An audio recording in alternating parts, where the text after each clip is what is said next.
मेरे उद्धार के विषय में मैं कैसे निश्चित हो सकता हूँ? मैं परीक्षा पर कैसे जय पा सकता हूँ? मैं चिंता पर कैसे विजय पा सकता हूँ? मैं क्षमा कैसे पा सकती हूँ? परमेश्वर के पास जाने का क्या एक ही मार्ग है? विश्वासियों को बहुत सी समस्याएं क्यों होती हैं? मुझे प्रार्थनाओं का उत्तर क्यों नहीं मिलता? क्या ऐसा कोई पाप है जो प्रभु क्षमा नहीं कर सकता? विश्वास क्या है? सबसे बड़ी आज्ञा कौन सी है?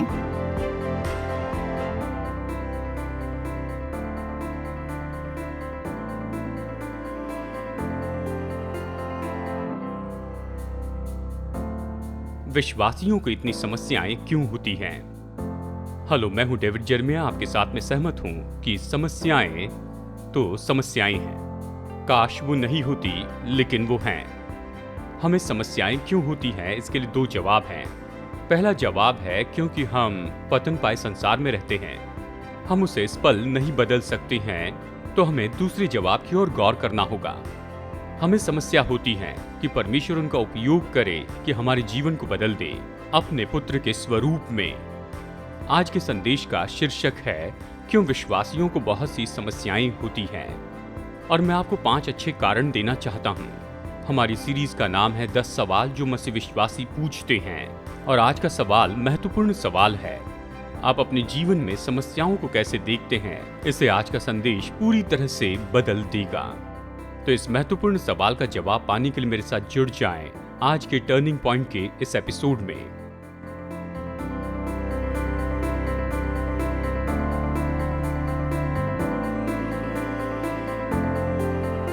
सत्ताईस नवंबर 1965 को हार्वर्ड रचलर इन्हें वियतनामी लोगों के हाथ में सौंप दिया गया, जब उनका फाइटर प्लेन बहुत ही ऐसे भारी आग के कारण क्रैश हो चुका था। और 7 साल तक जिस तरह से वो जेल में बंद रहे, ये कहानी बहुत ही विख्यात हो गई जब उन पर किताब लिखी गई जिसका नाम था मेरे शत्रुओं की उपस्थिति में। मुझे याद है, मैंने वो किताब ली और मैंने उसे शुरू से अंत तक पढ़ा। 1 दिसंबर यानी उन्हें पकड़े जाने के कुछ ही दिनों के बाद रचलट को सेल 2 में रखा गया, हार्ट ब्रेक होटल में। ये तो एक जेल का नाम था जो हनोई में है। वो अपनी किताब में जेल में रहते हुए जो दर्द उन्होंने महसूस किया उसके बारे में बताते हैं। उन्होंने लिखा, जब लोहे के वो जंग खाए दरवाजे बंद हो जाते थे, ताला लगता था, तो अकेलेपन का महसूसीकरण मुझे दबोच लेता था। मैं 6x6 के अपने जेल के कमरे में सीमेंट के ठंडे स्लैब पर लेट जाता। वहां की जो गंदगी थी उससे मेरी नाक जल जाती थी। छोटी बिल्ली जितना बड़ा चूहा वहां पर स्लैब पर मेरे निकट में आ गया। दीवारें, फर्श और छत तो पूरी गंदगी से भरे हुए थे। दरवाजे के ऊपर एक छोटी सी खिड़की थी। मुझे वहां सर्दी लगती, मैं भूखा रहता, मेरे शरीर में दर्द होता, मांसपेशियां पूरी तरह सूज जाती। ये बताना तो बयान से बाहर है कि जब जेल में रहते हैं तो उस मनुष्य के साथ में क्या क्या होता है। खड़े रहने या फिर बैठने या फिर जागे रहने और सोने से थक जाते हैं। कोई किताबें नहीं, पेपर, पेंसिल या कोई मैगजीन भी वहां पर नहीं होती। बस एक ही रंग दिखता, और वो तो ग्रे और पूरी गंदगी ही दिखती। सूर्योदय या चांद को देखे हुए कई महीने या साल बीत जाते हैं, न हरियाली न फूल दिखते। वहां छोटे गंदे सेल में ऐसे ही अकेले कैद करके रखा जाता है। पुरानी सड़ी बदबूदार हवा सूंघते और ऐसी दशा में अपने आप को बस जीवित रखने की कोशिश करते। जब भी हम कभी किसी विश्वासी के बारे में ऐसा पढ़ते हैं तो सबसे पहला सवाल हमारे मन में यही आता है, परमेश्वर किसी के जीवन में ऐसा होने की अनुमति क्यों देता है? क्यों कभी किसी व्यक्ति के जीवन में इस तरह से कोई बुराई हो सकती है? हार्वर्ड रटलर या फिर किसी के भी जीवन में क्यों परमेश्वर अनुमति देता है समस्या या फिर कैद की या फिर इतने भयानक दर्द की या परिस्थिति को कि लोगों को चोट पहुंचाए और उन्हें उनके जीवन के अंत में पहुंचा दे? अपनी किताब के अंत के पहले हार्वर्ड रटलर इस तरह से बताते हैं कि परमेश्वर ने उनके जीवन में क्या किया जब वो जेल में थे।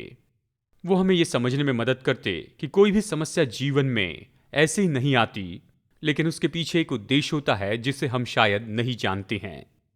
यूसुफ के साथ भी ऐसे ही हुआ, जिसके बारे में हम उत्पत्ति अध्याय 40 में देखते हैं। अपने ही भाइयों के द्वारा मिस्र में बेचे जाने के बाद यूसुफ के जीवन में ऐसे 11 साल बीत चुके थे। जैसे हम उसके जीवन को देखते हैं, शायद वो 27 या 28 साल का था और वो पोतीफर के यहाँ एक नौकर के रूप में काम कर रहा था। पोतीफर फिरौन के महल में गार्ड का कप्तान था। ये तो एक यहूदी के लिए बहुत ही सम्मानित और आदर की जगह थी कि वो मिस्री सरकार में काम करता है। उत्पत्ति अध्याय 39, ये तो एक अध्याय पहले है जिसे हमने अभी अभी देखा है। यह हमें कहानी बताता है कि यूसुफ को यहाँ पर जेल में फेंक दिया गया। पोतीफर की पत्नी ने यूसुफ को भरमाना चाहा था और ये बात थी कि उसने वहां पर उस परीक्षा में अपने आप को नहीं सौंपा था और उसने पोतीफर और परमेश्वर के लिए अपना विश्वास प्रकट किया। पोतीफर की पत्नी ने यूसुफ पर झूठा आरोप लगाया और स्वयं पोतीफर के द्वारा उसे राजमहल के कैद में डाल दिया। और यूसुफ की ये जो कहानी है और इसके आसपास की जितनी भी परिस्थितियां हैं, इसके द्वारा मैं आपको 5 कारण देना चाहता हूं कि क्यों परमेश्वर हमारे जीवन में समस्याओं को आने देता है। सबसे पहले नंबर 1 कारण है, समस्या अक्सर हमारे लिए ज्यादा अवसर को लेकर आती है। समस्याएं कई बार परमेश्वर हमारे जीवन में आने देता है कि वो उसके द्वारा हमें और भी ज्यादा अवसर दे, और हमें परमेश्वर की संतान होने के नाते समस्याओं में संभावनाओं को देखते जाना है। ये दिलचस्प है, जैसे आप बाइबल के इतिहास को देखते हैं, जैसे उदाहरण के लिए कि कुछ बहुत ही अद्भुत बातें जो है वो तो जेल से ही आई थी। नए नियम में एक पूरा भाग है जिसे जेल में से लिखी गई पत्रियां कहते हैं। ये तो ऐसी पत्रियां हैं जो पौलुस ने जेल में रहते हुए लिखी थी। ये तो नए नियम की बहुत ही अद्भुत ऐसी पत्रियां हैं जो ऐसे प्रेरित के द्वारा लिखी गई जो रोमी जेल में वहां पर बंद था। हमने प्रकाशित वाक्य की किताब का अध्ययन किया है। इस किताब में आशा है भविष्य को देखते हुए। प्रकाशित वाक्य की किताब यूहन्ना ने लिखी है, जबकि सामान्य रूप में वो वहां पतमोस के टापू पर एक कैदी था और जेल में ही जॉन बनियन ने एक बहुत ही अद्भुत बात देखी जिस पर आगे जाकर पिलग्रिम्स प्रोग्रेस पर फिल्म बन गई। और ये तो मनुष्य के इतिहास में बहुत ही अद्भुत ऐसी बात है। कई बार जेल तो निश्चय ही मौके के लिए बहुत बड़ा स्रोत होता है हमारे लिए और दूसरों के द्वारा जो कुछ प्रभु हमारे लिए और हमारे द्वारा करते जाता है, जैसे हम जीवन की मुश्किल परिस्थितियों का सामना करते हैं। यूसुफ को यह सीखना पड़ा कि उसके जेल में रहने के इस अनुभव में परमेश्वर उसे भूला नहीं है। परमेश्वर अपनी दया में उसे देखता है, और जबकि वो वहां पर जेल में था उस समय परमेश्वर उसे एक मनुष्य के साथ में संपर्क में लेकर आता है, और वही तो आगे जाकर यूसुफ को जोड़ता है उसके बचपन के सपने और महल में उसकी जगह के साथ में और जेल से उसकी आज़ादी से। कई बार जब आप समस्या में घिरे होते हैं, अगर आप सावधान नहीं तो आप इसे चूकेंगे कि परमेश्वर कुछ कर रहा है। वो आपको ऐसी जगह पर लाया है जहां पर आप नहीं रहना चाहते हैं, इसलिए कि वो आपको कुछ महान बात के लिए तैयार करे। नंबर 2, समस्या आत्मिक परिपक्वता को लेकर आती है। जैसे आप यूसुफ के जीवन को देखते हैं तो आप इस बात को समझेंगे कि उसका बचपन बहुत ही आराम से और बहुत ही अच्छे से गया। जैसे आप उसके बचपन के बारे में पढ़ते हैं तो वह अपने भाइयों के साथ खेत में नहीं था, वो तो घर में आराम से था। वो तो उस परिवार का सबसे ज्यादा लाडला बेटा था और वो रंगीन कोट पहने रहता जो उसे दिया गया था। और अगर परमेश्वर को यूसुफ का उपयोग करना था तो उसे मजबूत बनाना था, उसे तैयार करना था कि इतने भयानक अकाल में वो मिस्र का प्रधानमंत्री हो जाए। और भजनकार भजन संहिता 105 में उसके दिल को कठोर करने के बारे में कहता है। वचन 17 और 18 में यूसुफ का नाम लेकर बताया गया है। उसने यूसुफ नाम एक पुरुष को उनके पहले भेजा था जो दास होने के लिए बेचा गया था। लोगों ने उसके पैरों में बेड़ियां डालकर उसे दुख दिया, वो लोहे की सांकलों में जकड़ा गया। मुझे याद है जब मैं इस वचन का अध्ययन कर रहा था, यह मार्जिनल रेंडरिंग है। इस वचन के साथ में ये कहता है कि उसका प्राण मानो लोहे में फंस गया था। मैंने इसे एक पुराने इंग्लिश अनुवाद में पढ़ा जहां पर इसके बारे में इस तरह बताया गया कि मानो लोहा उसके प्राण में प्रवेश कर चुका। यूसुफ जेल में चला गया और लोहा उसके प्राण में आ गया, और जब वो जेल से बाहर आया तो वो बिल्कुल लोहे के जैसे था। वो तो बुद्धि, साहस और दृढ़ निश्चय का मनुष्य था, और वो मिस्र में पैदा हुए अगवे के जैसे काम करने लगा। और जब वो सरकार में इतने बड़े पद पर पहुंचा, उसने अकेले नहीं उस देश को आगे बढ़ाया जिसमें वो परदेसी था।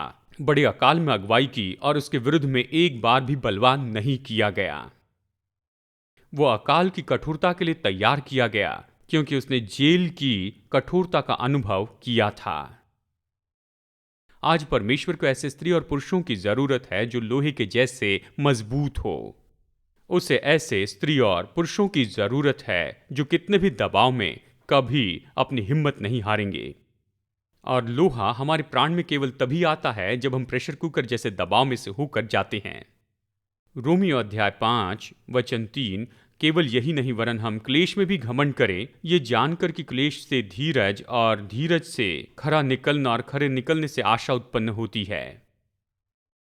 इब्रानियों 12:11 कहता है कि वर्तमान में हर प्रकार की ताड़ना आनंद की नहीं पर शोक ही की बात दिखाई पड़ती है, तो भी जो उसको सहते सहते पक्के हो गए हैं बाद में उन्हें चैन के साथ धर्म का प्रतिफल मिलता है।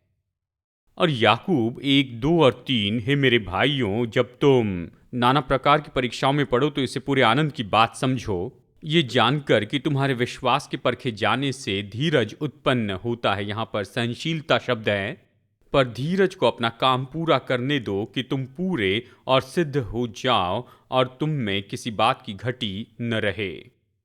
ये सभी वचन के भाग एक ही बात कहते हैं। जब आप दबाव में होते हैं, जब आप मानो प्रेशर कुकर में होते हैं, चाहे ये सताव हो या फिर विरोध हो या परीक्षा समस्या हो, जो भी आप कहना चाहे, जब इसके बीच में होते हैं तो बस एक कारण है कि प्रभु इसे होने देता है कि आपको बड़े भीतरी बल में लेकर आए, कि आपको मजबूत बनाए, तैयार करे कि आप हर एक चुनौती का सामना करें जो आपके जीवन में आगे होगी।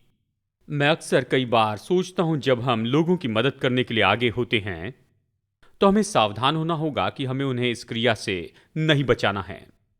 मतलब मैं बचाने वाला हूं, आपके बारे में पता नहीं, मेरे बच्चे और नाती पोती हैं, मैं हर कोशिश करता हूं, मैं चाहता हूं अगर उनके जीवन में कोई कमी घटी है तो मैं उसे पूरा करना चाहता हूं, इसके बारे में निश्चित नहीं हूं, मैं ऐसा ही हूं और ऐसे ही काम करता हूं।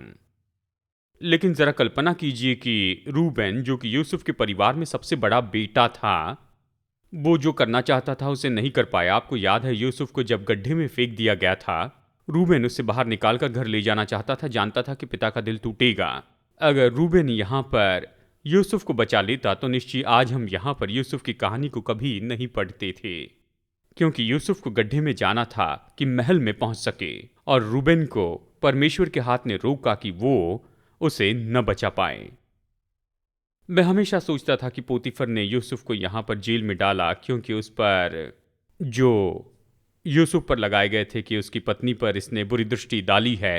हम जानते हैं ये नहीं हुआ था, लेकिन पोतीफर भी जानता होगा कि ये नहीं हुआ। मतलब वो पत्नी को जानता था वो क्या कर रही है, लेकिन कुछ करना था तो उसने यूसुफ को जेल में डाल दिया। कहिए कि अगर वो उसे वहां पर कुछ दिन रखता और फिर उसके बाद में उसे निकाल लेता, उससे बचा लेता, तो यूसुफ की दूसरे कैदी से मुलाकात नहीं होती और वो कभी फिरौन के सामने उसे नहीं ले जाता। जानते मैं क्या कह रहा हूं?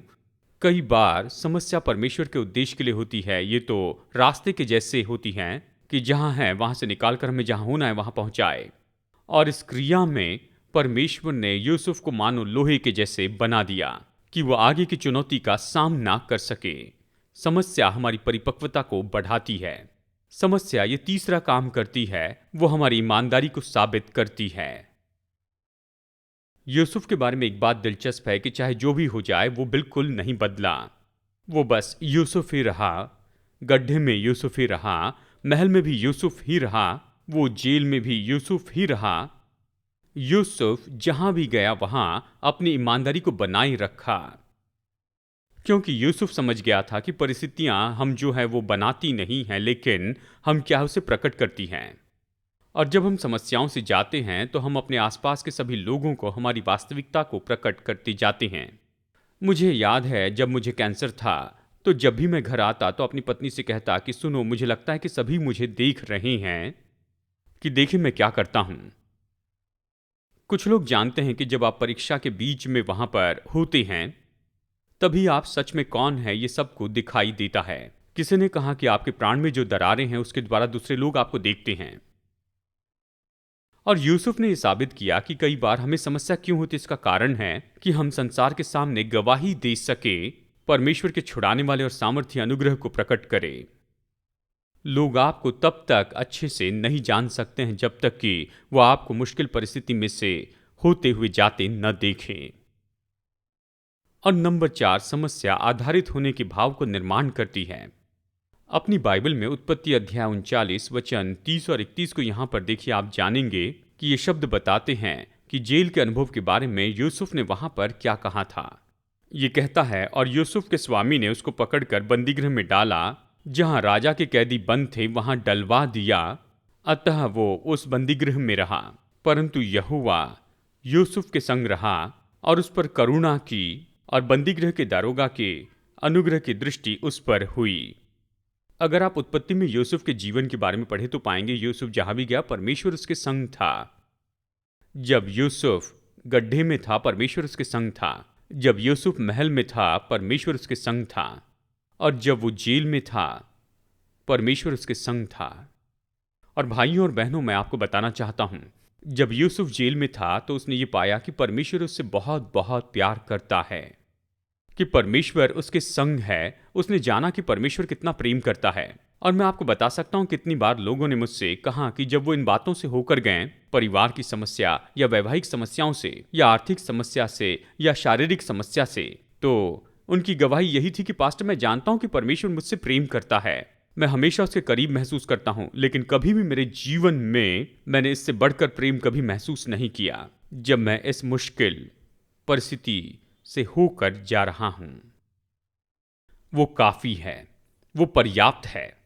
क्या आप ये कह सकते हैं कि वो पर्याप्त है? चाहे जो भी समस्या हो, वो काफी है। और अंत में समस्या हमारे दिल को सेवकाई के लिए तैयार करती है। ये बड़े अवसर प्रदान करती है, आत्मिक परिपक्वता लाती है, हमारी ईमानदारी साबित करती है, उस पर आधारित रहना साबित करती है, हमारे दिल को सेवकाई के लिए तैयार करती है। उत्पत्ति अध्याय 40 वचन 6 और 7 में यहाँ पर याकूब एक सुबह के दिन उठता है, यानी सुबह यहाँ पर याकूब उठता है और वो सवेरे उनके पास में आता है। यहाँ पर उस बटलर और बेकर के बारे में कह रहा है, तो क्या देखता है कि वे उदास हैं। इसलिए उसने फिरौन के उन हाकिमों से जो उसके साथ उसके स्वामी के घर के बंदीगृह में थे पूछा। उसने कहा, आज तुम्हारे मुंह क्यों उदास हैं? अब इस संदर्भ में से समझने की कोशिश कीजिए। यहां पर वो एक कैदी था जिस पर अन्याय हुआ, और वो उनके उदास चेहरे को पहचान लेता है। वो सचेत है, प्रेमी है, संवेदनशील है। वो बातचीत यहां पर शुरू करता है, कैदियों की सेवा करता है। और मैंने अपने नोट्स में लिखा है कि जो दुख उठाने वाले हैं उनके लिए खुद दुख उठाने वाले से बढ़कर और कोई सेवा नहीं है। ये बात सच है। क्या पौलुस इसी के बारे में नहीं कहता है 2 कुरिन्थियों अध्याय 1 में, जहां पर वो कहता है कि हम दूसरों को तसल्ली देते हैं उसी तसल्ली के द्वारा जिसके द्वारा हमें तसल्ली मिली है। दूसरे शब्दों में, जब हम अपने लिए परमेश्वर की तसल्ली और सामर्थ महसूस करते हैं, उसी अनुभव के द्वारा हम दूसरों की मदद करते हैं जो परेशानी में से जा रहे हैं। मुझे गौर से सुनिए, यहां तक कि यीशु मसीह जो परमेश्वर का पुत्र है, उसे भी दुखों में से होकर जाना पड़ा ताकि वो हमारे दुखों में हमारी मदद कर सके। क्या आप जानते हैं, इब्रानियों की पत्री इसी तरह से तो कहती है। चलिए इब्रानियों अध्याय 2 वचन 17 पढ़ते हैं। इस कारण उसको चाहिए था कि सब बातों में अपने भाइयों के समान बने, यानी उसे हमारे जैसे ही होना था, क्योंकि जब उसने परीक्षा की दशा में दुख उठाया तो वो उनकी भी सहायता कर सकता है जिनकी परीक्षा होती है। क्योंकि हमारा ऐसा महायाजक नहीं जो हमारी निर्बलताओं में हमारे साथ दुखी ना हो सके, वरन वो सब बातों में हमारे समान परखा तो गया तो भी निष्पाप निकला। तो आप मुझे गौर से सुनिए भाइयों और बहनों, यानी वो पाप रहित जीवित परमेश्वर का पुत्र, उससे दुख उठाना पड़ा ताकि वो हमारे दुखों के साथ में अपनी पहचान कर सके। तो हमें इस बात से बिल्कुल चौंकना नहीं होगा कि हमें भी बिल्कुल वही काम करना होगा। आप दूसरों को कभी सलाह नहीं दे सकते उन बातों के बारे में जिसका आपने अनुभव नहीं किया है। आप जाकर किसी से ये मत कहिए, मैं आपकी बात को समझ सकता हूं, अगर आप उसमें से नहीं होकर गए। लेकिन प्रभु परमेश्वर निश्चय ही हमें इन सारी बातों का अनुभव करने देते हैं, है ना, ताकि हम किसी के पास जाकर कह सके कि मैं समझता हूं। पूरे देश से मुझे लोग फोन करते हैं कि कैंसर पर मैं उनसे बातें करूं, और जितना हो सके मैं उनसे बातें करता हूं, उनके लिए प्रार्थना करता हूं। लेकिन मुझे कैंसर होने तक कभी किसी ने ऐसा नहीं किया, कोई नहीं। लोग जानना चाहते हैं कि ऐसा व्यक्ति जो इसमें से होकर गया, उसने ये किया, वो इसके बारे में क्या कहना चाहते हैं। यहां पर यूसुफ था, वो जेल में था, दुख उठा रहा था, और किसी तरह वहां पर रहना नहीं चाहता था, लेकिन अपने दुखों में भी वो वहां सेवा कर रहा था। कई बार हमें समस्या इसलिए होती है क्योंकि प्रभु हमें तैयार करना चाहता है कि हम दूसरों की मदद कर सके। कई बार हमें समस्या इसलिए होती है क्योंकि वो तो हमारे लिए संभावनाओं के द्वार को खोलती चली जाती है। कई बार हमें इसलिए समस्या होती है ताकि परमेश्वर हमें बढ़ाए और भी मजबूत करते जाए। कई बार ये तो बस हमें देखने वाले लोगों के सामने गवाही होती है कि ये सच्चाई तो बिल्कुल असली है। कई बार ये हमें याद दिलाती है कि हम परमेश्वर पर भरोसा कर सकते हैं और चाहे कुछ भी हो जाए वो हमेशा हमारे साथ रहेगा। हॉवर्ड रचलट के लिए बिल्कुल ऐसा ही था। याद है, मैंने शुरू में उनके बारे में आपको बताया था। जेल में वो 7 साल रहे, वहां हार्ट ब्रेक होटल में। उनके वहां से निकलने के बाद अपनी किताब के अंत में वो इस तरह से बताते हैं। उन्होंने कहा, जेल के इस अनुभव से परमेश्वर उन्हें इसलिए लेकर गया कि उन पाठों को सिखाए जो वो कभी नहीं सीख सकते थे। उन्होंने कहा, जेल में उन्होंने प्रार्थना करना सीखा। उन्होंने कहा, जेल में ऐसे शब्द नहीं आते हैं, लेकिन जेल में मैंने सीखा कि प्रार्थना हमारे जीवन में कितनी अद्भुत ऐसी सामर्थ्य और शक्ति हो सकती है। मैंने सीखा कि मैं कहीं भी प्रार्थना कर सकता हूं, चाहे मैं पैराशूट से नीचे आ रहा हूं या फिर किसी गड्ढे में क्यों न रहूं। परमेश्वर ने रिचर्ड को वहां पर जेल में क्यों रखा कि प्रार्थना सिखाए। और उन्होंने इस तरह से कहा, वियतनाम में मुझे गोली लगी और चर्च मानो बंद हो गया। और वहां पर जेल में उन्होंने कहा, जब मैं जेल से बाहर निकल जाऊंगा तो परमेश्वर, मैं तुझसे एक वादा ये करता हूं। यानी परमेश्वर से वादा किया कि जिस दिन मैं जेल से बाहर निकलूंगा, पहले रविवार को अपने साथ अपने परिवार को चर्च ले जाऊंगा। सभा खत्म होते ही मैं सामने जाऊंगा और मसीह में विश्वास का अंगीकार करूंगा और परिवार के साथ में वहां का सदस्य बना रहूंगा। जेल में मैंने सीखा कि अकेला रहना क्या होता है, कि विश्वास में मैं कैसे लड़ते रहा, और फिर मैंने ये निर्णय लिया कि कभी भी मसीह समाज से मैं अपने आप को दूर नहीं रखूंगा। उन्होंने बताया कैसे इसने उनके परिवार को बदल दिया, उनके मूल्यों को, जीवन की हर एक बात को। और ये तो मानो एक बहुत ही सुंदर उत्पादन था जो हॉवर्ड रिचलट के जीवन में उसके द्वारा आया। और ये तो बस उनकी समस्या और जेल के कारण आया। यानी हम यहां पर देख सकते हैं कि ये समस्याएं क्यों आती है, प्रभु इसकी अनुमति क्यों देता है। लेकिन आज मैं अपना संदेश पूरा करने के पहले एक सवाल का जवाब देना चाहता हूं। जब ये सब समस्याएं आती हैं तो उनसे कैसे निपटें, हमारा रवैया कैसे होना चाहिए। मैंने जिसका अनुभव किया इसके द्वारा मैं आपको इसे समझाने की कोशिश करूंगा। कुछ लोग जानते हैं कि मैं तो बीच बाइक बम हूं। आप शायद अर्थ समझ रहे हैं। मुझे पसंद है कि कोरोनाडो में वहां पर मैं राइड करूं। और मैं आपको बताऊं, मैंने 8.5 मील की यात्रा शुरू की, यानी जाना और आना मिलाकर लगभग 17 मील की दूरी थी। और हर दिन मैं करने की कोशिश करते रहा अगर मैं वहां पर रहा तो। और मैंने अनुभव किया कि आप क्या करेंगे जब आप इस तरह की समस्याओं का अपने जीवन में अनुभव करते हैं। और मैंने इस बात का अनुभव किया कि दिन में कई बार हवा तो कोरोनाडो में बहुत तेज होती है। और पिछले हफ्ते की बात बिल्कुल ऐसे ही रही। मैंने राइड शुरू की और मैंने जाना कि मेरे सामने बहुत सी चुनौतियां हैं।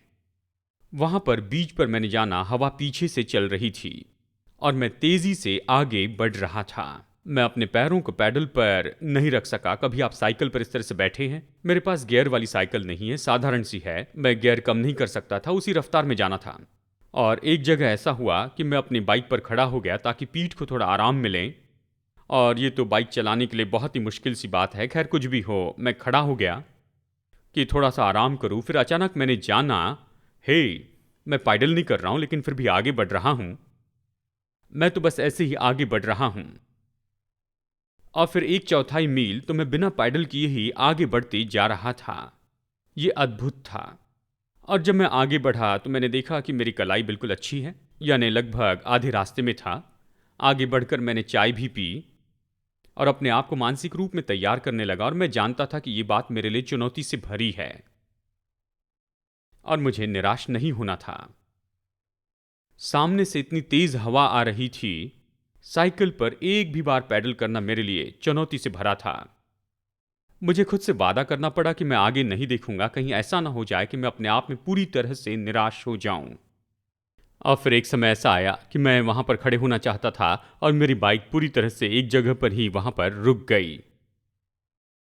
और मैंने जाना कि बस एक ही रास्ता है जिसके द्वारा मैं घर तक पहुंच सकता हूं। बहुत से स्टॉप लेने के बजाय मुझे निरंतर आगे बढ़ना है। जब सामने से हवा विरुद्ध में होती है तो सिर नीचे झुकाकर पैडल करते चले जाना है। ये मत सोचिए कि कहां तक जाना है, रुककर आराम करना नहीं, बस सिर झुकाकर पैडल करते चले जाएं। और मैं घर तक पहुंच पाया। और मैंने उसके बारे में पूरी तरह से नोट में लिखा कि किस समय ये सब कुछ हुआ, कि उस समय मैं कभी अपनी साइकिल को उस दिशा में नहीं चलाऊंगा। और मैंने इस बात को लिखा कि मेरा साइकिल चलाने का ये जो अनुभव था वो कैसे था। हाल ही के दिनों में मैं हवा के विरुद्ध में अपनी साइकिल चलाते जा रहा हूं और मुझे मानना होगा कि मैं तो हवा की दिशा में भी बहता गया हूं। मुझे पसंद है कि हवा मुझे आगे बढ़ाए, पीछे न खींचे। लेकिन मैं खुश हूं कि मेरे जीवन में मुझे इस तरह के अनुभव मिले हैं। मैं जानता हूं कि मैं आगे बढ़ सकता हूं अगर मैं अपने सिर को नीचे झुकाऊं और प्रार्थना में प्रभु के प्रति समर्पित हो जाऊं और इसे रोक न दूं। शत्रु यही तो चाहता है। जब समस्या होती है वो चाहता है कि आप बस ऐसे ही इसे छोड़ दें। वो चाहता है कि आप पैडल करना बंद कर दें। वो चाहता है कि आप हिम्मत हार जाएं और इसे पूरी तरह से बीच में ही रोक दें। मैं आपको बताना चाहता हूं कि केवल सिर झुकाना ही काफ़ी नहीं है, लेकिन आपको पैडल करते हुए आगे बढ़ते जाना होगा। हर एक पैडल कुछ समय के लिए आपको दर्द देता जाए, लेकिन मैं अपने नाशमान मनुष्य के स्वभाव को समर्पित करके हार नहीं सकता। लेकिन उस हवा में सिर झुकाऊंगा और आगे बढ़ते चले जाऊंगा। कई बार शायद बहुत ही धीमे रूप में आगे बढ़ूं, लेकिन कभी नहीं रुकूंगा और कभी खड़े नहीं रहूंगा। और परमेश्वर मुझे इन पलों में आगे बढ़ाते जाता है। परमेश्वर इन सारी बातों को अनुमति देता है कि हमारे जीवन में आए, जो बहुत ही कड़वी होती हैं और दूसरों से मुश्किल हैं। लेकिन शुभ संदेश यही है कि प्रभु कुछ कर रहा है। वो आपको कभी ऐसे अकेले नहीं छोड़ेगा। चाहे आप जहां भी हो, जिस किसी परिस्थिति में क्यों ना हो, परमेश्वर आपके साथ में है। आप उससे बेहतर होकर निकलेंगे अगर आप कड़वे नहीं होते हैं तो। परमेश्वर आपकी समस्याओं में आपका प्रभु रहे।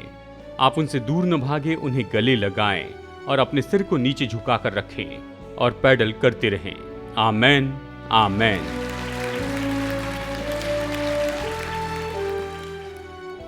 आज हमारे साथ टर्निंग पॉइंट में जुड़ने के लिए धन्यवाद।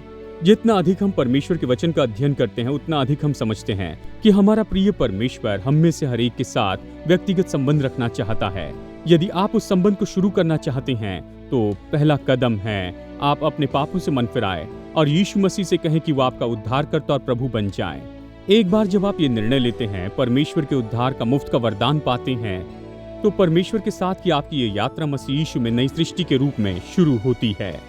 इसलिए यदि आपने विश्वास का ये कदम उठाया है तो मैं आपको प्रोत्साहित करता हूं कि आप अपना ये निर्णय दूसरे विश्वासियों को और लोकल चर्च के विश्वास योग्य सेवकाई को बताएं और लगातार विश्वास में उन्नति करते चले जाएं। परमेश्वर के साथ में आपके चलने में प्रभु आपको आशीष दे।